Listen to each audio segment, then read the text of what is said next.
Madame Meunier, madame la rapporteure, vous avez la parole.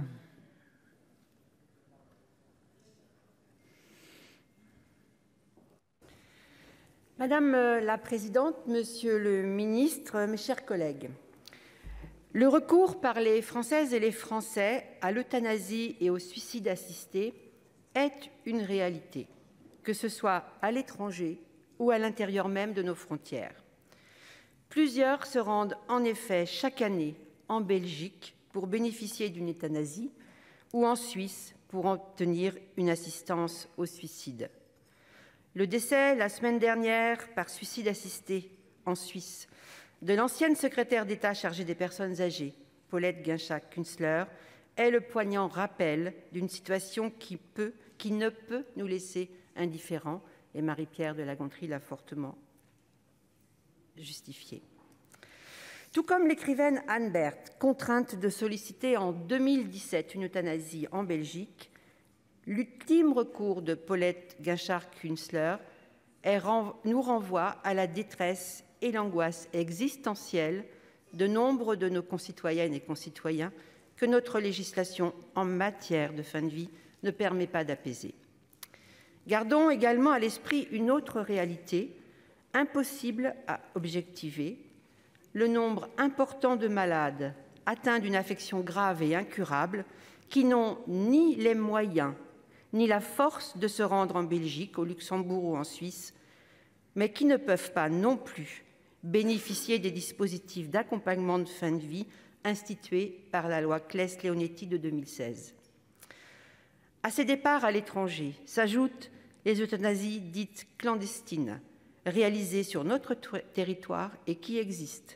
Comme l'a rappelé en 2018 le Conseil économique, social et environnemental, entre 2000 et 4000 décès annuels résulteraient d'une euthanasie active pratiquée par des professionnels de santé en dépit de son interdiction par la loi. Avant d'entrer dans le détail des insuffisances de la loi en vigueur, je souhaiterais insister sur le devoir de modestie auquel nous sommes tous tenus, élus comme professionnels de santé, lorsqu'il s'agit d'aborder une question aussi délicate que la fin de vie. Personne ne peut se prévaloir de certitude sur la manière dont une personne affectée par une maladie incurable appréhende les derniers jours de sa vie et la conception qu'elle se fait d'une fin de vie digne. Nous devons donc nous garder de tout jugement des choix, a fortiori très personnels et propres à chaque situation, qui sont faits en fin de vie. 5 ans après son adoption, le bilan de la loi Claeys-Leonetti est mitigé. Si la loi a permis des avancées indéniables dans le caractère contraignant des directives anticipées et la désignation de la personne de confiance, son application reste insatisfaisante. Son dispositif principal, celui de la sédation profonde et continue, ne permet pas, en outre, de répondre à certaines demandes d'accompagnement de fin de vie, pourtant parfaitement entendables au regard de la souffrance du patient. En 2018, l'Inspection générale des affaires sociales a pointé en particulier l'absence de registre national des directives anticipées et le défaut de traçabilité des décisions d'arrêt de traitement et d'administration de la sédation profonde et continue jusqu'au décès. Comment comprendre, en effet, que nous ne disposions pas, 5 ans après l'adoption de la loi Claeys-Leonetti, d'une vision consolidée des sédations profondes et continues mises en œuvre? L'Inspection générale des affaires sociales a également regretté l'absence du cadre réglementaire pour l'usage du midazolam en ville. Dans ces conditions, la réalisation de cette sédation à domicile ou en EHPAD reste marginale et ne permet pas d'accompagner les mourants dans des conditions optimales.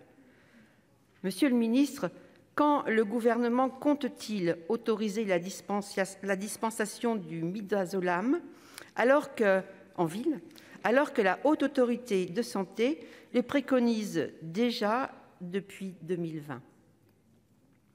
En dépit des progrès indéniables qu'elle a permis, la loi de 2016 présente des limites qui interrogent le devoir d'humanité, de solidarité et de compassion qui incombe à notre société. Tout d'abord, en circonscrivant la possibilité de bénéficier de la sédation profonde et continue jusqu'au décès à des situations soit d'imminence du décès, soit d'obstination déraisonnable pour les personnes hors d'état d'exprimer leur volonté, elle ne laisse finalement pas encore ou très peu de place à la volonté du patient. L'appréciation du caractère insupportable de la souffrance par le médecin semble en effet rester prépondérante dans bien des cas. La souffrance existentielle du patient demeure ainsi difficilement appréhendée par les équipes soignantes qui restent attachées à une objectivation de la souffrance sur la base de symptômes cliniques. Ensuite, les critères de l'obstination déraisonnable, de la souffrance réfractaire au traitement et de l'engagement du pronostic vital à court terme apparaissent peu pertinents pour un certain nombre de situations qui, bien que limitées dans leur nombre, sont à l'origine d'une souffrance considérable pour les personnes concernées. Je pense à des maladies neurodégénératives particulièrement graves, telles que la maladie de Charcot, pour lesquelles l'évolution gravement incapacitante de la maladie est source d'une angoisse existentielle difficilement soutenable. D'autres situations impliquant soit une dégradation inexorable des capacités cognitives, soit des états végétatifs chroniques, révèlent également une application malaisée de la loi dans sa rédaction actuelle. Dans ces cas, les éventuels conflits entre la famille et l'équipe soignante dans l'interprétation de la loi rendent alors difficile l'établissement de la volonté du patient par le médecin. Face à ces situations qui exigent de concilier le respect du libre arbitre avec la protection de la vulnérabilité, notre législation doit rester attentive à l'évolution de l'opinion publique ainsi qu'aux évolutions observées à l'étranger, même si nous nous devons de garder tout suivisme en la matière. Cela a été évoqué. Selon un sondage de mars 2019, 96% des Français interrogés se sont déclarés favorables à la reconnaissance et à l'encadrement d'un droit à l'euthanasie. Par ailleurs, plusieurs pays étrangers reconnaissent un droit à l'aide active à mourir dans le souci de mieux respecter l'autonomie de la personne et son souhait de mourir dans des conditions qu'elle juge dignes. Les pays du Benelux, bien sûr, mais aussi la Suisse, le Canada, plusieurs États aux États-Unis et en Australie, et plus récemment la Nouvelle-Zélande et le Portugal, et très prochainement l'Espagne. Dans ces conditions, la France sera bientôt frontalière de 4 pays autorisant une ou plusieurs modalités à l'aide active à mourir. Ces législations étrangères peuvent apporter aux patients un surplus d'apaisement psychologique dans l'appréhension de leur fin de vie, sans pour autant les conduire à systématiquement passer à l'acte, et tout en garantissant la traçabilité ainsi que le contrôle de ces situations.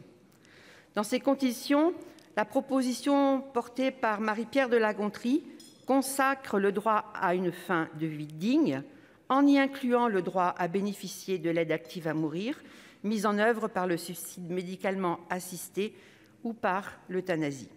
Elle définit également les critères exigeants qui conditionneront le bénéfice de cette aide active à mourir. Dans le respect du libre arbitre du patient, ces critères accordent une place déterminante à l'appréciation que celui-ci fait de sa situation et du caractère insupportable de sa souffrance physique ou psychique ou du caractère indigne de son état de dépendance.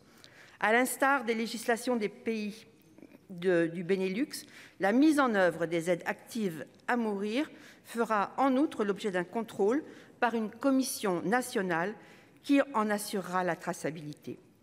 La proposition de loi ne se contente pas de la reconnaissance de l'aide active à mourir. Elle veille également à garantir le respect des volontés de la personne ayant perdu sa capacité, en rénovant notamment le cadre juridique applicable aux directives anticipées pour améliorer leur développement et renforcer leur caractère contraignant.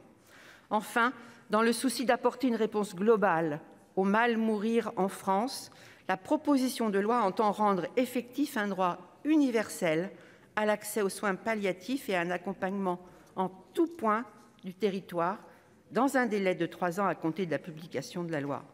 Rappelons encore aujourd'hui 26 départements, dont la Guyane et Mayotte, n'ont pas d'unité de soins palliatifs dans notre pays.